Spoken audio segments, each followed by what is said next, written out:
సందర్భంగా కర్ణాటక రాష్ట్రం నుండి మా కుల బాంధవుడు బికే హరిప్రసాద్ గారు, గుల్బర్గా నుంచి జయదేవ్ గుప్తేదార్ గారు, మరియు మా సోదరుడు మాజీ మంత్రి శ్రీనివాస్ గౌడ్ గారు, మరియు ఆంధ్ర రాష్ట్రం నుంచి వచ్చిన మాజీ ఎమ్మెల్యే భిక్షమయ్య గౌడ్ గారు, వేదిక మీద ఉన్న దేవేందర్ గౌడ్ కొడుకు వీరేందర్ గౌడ్ గారు, మరియు శ్రీకాంత్ గౌడ్ గారు, మరియు నాయుడు సత్యనారాయణ, మా సోదరుడు ఐలి ఎంకన్న, ఇల్కంటి విజయ్ గారు, నాయుడు సత్యనారాయణ, మరియు సత్యం గౌడ్ గారు, రేణుకమ్మ, వేదిక మీద ఉన్న గౌడ బాంధవులు మరియు వేదిక ముందున్న నా జాతి సోదరులందరికీ కూడా శిరస్సు వంచి నమస్కారం చేస్తున్నా.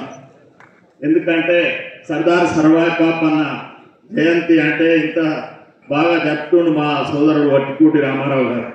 కానీ ఆయన ప్రధాన ఆశయం ఏంటంటే రాజ్యాధికారం జరగాలంటే మన ఒక్క గౌన్లలోనే ఇట్లా ఖాళీ సీట్లతో తక్కువ మంది వస్తే మనం రాజ్యాధికారం ఎక్కడ సంపాదిస్తాం?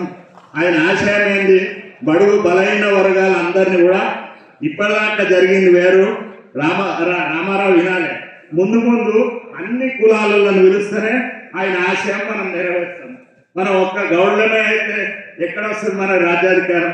ఆయన ఆశయం అది కాదు కదా. బడుగు బలహీన వర్గాలందరినీ ఐక్యమత్యం చేసిన అన్ని సంవత్సరాల కిందనే. అందుకే మనం అందరిని పిలుచుకొని మనం రాజ్యాధికారం సంపాదించాలంటే అందరినీ కలుపుకొని చేస్తేనే మనం ముందుకు పోతాం. అందుకే ఒక నిమిషం. సరే, కొంచెం అందరూ వచ్చేసి లాంగ్ వచ్చేసి అయిపోతుంది. ఇంకా ఫోటోగ్రాఫర్ వచ్చేదేమన్నా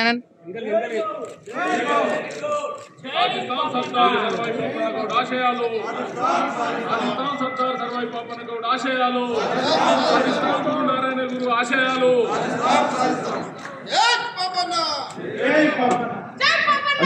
దయచేసి మన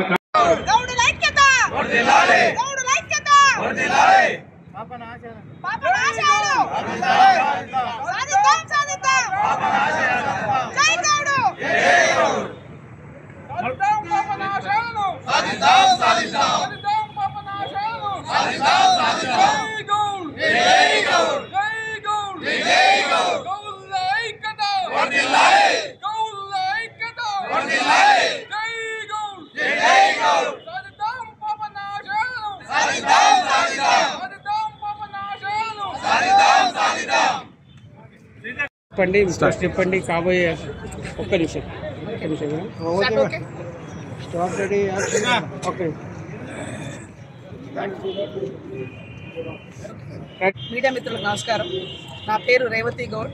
నేను కాంగ్రెస్ పార్టీ సీనియర్ నాయకురాలని, అలాగే పూర్వ సెన్సార్ బోర్డు సభ్యురాలని, ప్రస్తుతము TPCC director state vice chairman Gandhi Bhavan. ఈరోజు ఈ సర్దార్ సర్వాయి పాపన్న 374వ జయంతి వారోత్సవాల సందర్భంగా మా సోదరుడు వట్టికూటి రామారావు గౌడ్ ఈ ప్రోగ్రాంని చేయడం జరిగింది.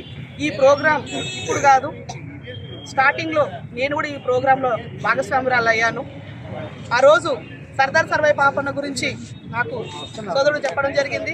అలాగే ఈ ఉద్యమాన్ని ఊరూరా తీసుకెళ్ళి జయప్రదం చేయడానికి మేము చాలా కష్టపడ్డాము ఆ రోజు.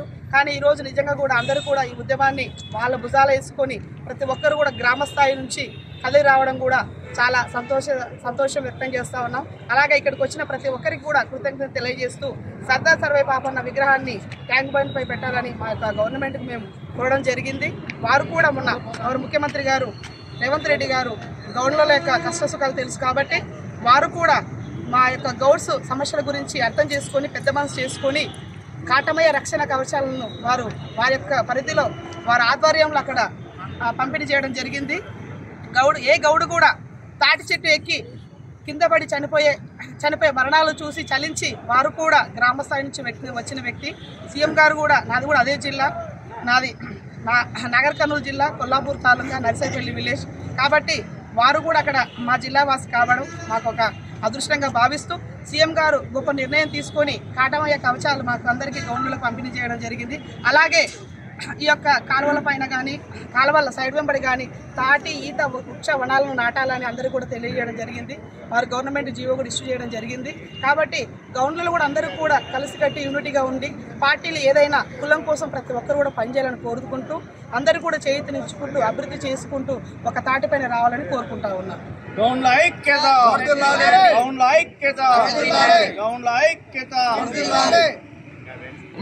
చెప్పండి. నా పేరు సోమ ప్రగతి గౌడ్. నేను నగర్ కర్నూలు జిల్లా మహిళా అధ్యక్షురాలిని. మేమందరం నగర్ కర్నూలు నుంచి రావడం జరిగింది.